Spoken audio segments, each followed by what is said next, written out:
Bom, agora nós vamos para a nossa terceira aula, né? Recapitulando, na aula passada nós falamos sobre o texto de Marcos, capítulo 7, e percebemos que aquele texto não é base bíblica para defender que nós podemos comer qualquer coisa, apesar de que numa primeira leitura pode parecer que sim. Então agora nós vamos para um outro texto que pode deixar se você está acompanhando os estudos, está pensando que está fazendo sentido, e de repente você está no seu quarto, você vai ler um texto da Bíblia e começa a ficar preocupado. E o texto seria esse. Vamos abrir e vamos lidar com essa preocupação agora. Abra sua Bíblia em 1 Timóteo, capítulo 4, e vamos ler o texto. Eu vou ler até com uma voz forte, assim, até de dar medo, e depois a gente vai ver ao que se refere esse texto e a gente vai ficar mais tranquilo, ok? Vamos lá. Ora, o Espírito afirma expressamente que nos últimos tempos alguns apostatarão da fé por obedecerem a espíritos enganadores e a ensinos de demônios.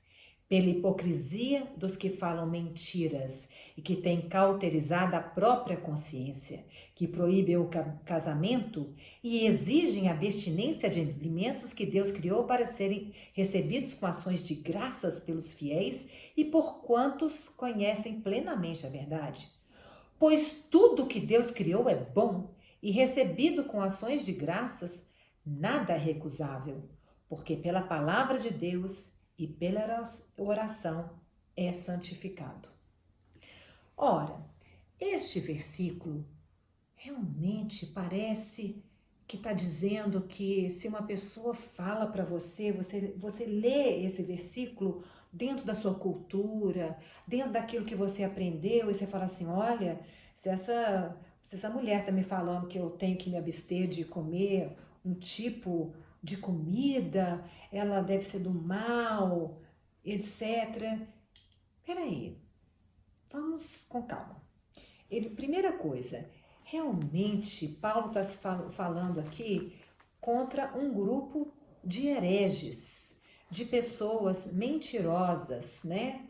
Hipócritas, falam mentiras e têm cauterizado a própria consciência, que proíbem o casamento e exigem abstinência de alimentos. Na mesma frase proíbem o casamento e exigem abstinência de alimentos. Mas que alimentos que são esses? Alimentos que Deus criou para serem recebidos com ações de graças. Peraí. Quais são os alimentos que Deus criou para serem recebidos com ações de graça? Bom, tá lá o Timóteo, né? Na época do Timóteo, o Novo Testamento nem tinha sido escrito, né? Então, ou Timóteo ou os bereanos iriam fazer o quê? Iriam olhar, ai, quais são os alimentos que a gente não pode, a gente deve receber com ações de graça. Então, eles provavelmente abririam a Bíblia em Levíticos, capítulo 11, ou então em Deuteronômio, capítulo 14, de 2 a 20, e eles leriam a lista de animais que são considerados apropriados, que são considerados alimento, que deve ser recebido com ações de graça, e os que não são alimentos para serem recebidos com ações de graça. Então, mas parece que este grupo aqui que Paulo estava se referindo, eles estavam implicando com os alimentos que Deus criou para serem recebidos com ações de graça. Eles estavam fazendo uma restrição maior.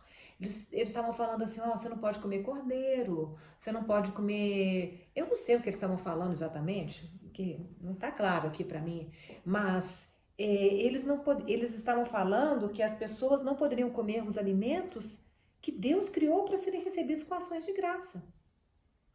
E os alimentos que Deus criou para serem recebidos com ações de graça, novamente, são os alimentos listados em Levíticos 11 e Deuteronômio 14. Então, isso não tem nada a ver com o que eu estou ensinando, tá? Porque aí ele vem aqui, pois tudo que Deus criou é bom. Qual que é esse tudo? Vamos lembrar o tudo, né? Tudo vos dou agora. Antes, o homem só comia as frutas, os legumes, as coisas verdes que tinham semente. Depois ele deu para o homem, tudo vos dou agora. Vamos voltar lá em Gênesis capítulo 9. Ele falou assim, agora eu vou te dar tudo. Lembra que aquele tudo, da mesma forma que você não come a erva daninha, você não come samambaia, apesar de ser parte do mundo, né, vegetal, do mundo vegetal, do mundo animal também existe um outro subconjunto. E o tudo significa, né, alface, tomate, maçã, beterraba, e daqui é cordeiro, é um subconjunto de todos os animais, né? A gente não come cachorro, a gente não come gato, etc. Então, esses são os alimentos que Deus nos deu para serem recebidos com ações de graça. Então, Paulo, ele estava se referindo a um grupo de hereges, na época que estavam fazendo grandes restrições, impediam inclusive o casamento, né? A gente sabe que, por exemplo, os essênios, na época, não estou falando que ele está falando dos essênios, mas os essênios, eles tinham uma dieta bastante restritiva e eles também acabavam proibindo as relações sexuais. Os grupos eram os homens de um lado, as mulheres do outro, e eles não incentivavam o casamento. Eles todos eram adeptos do celibato.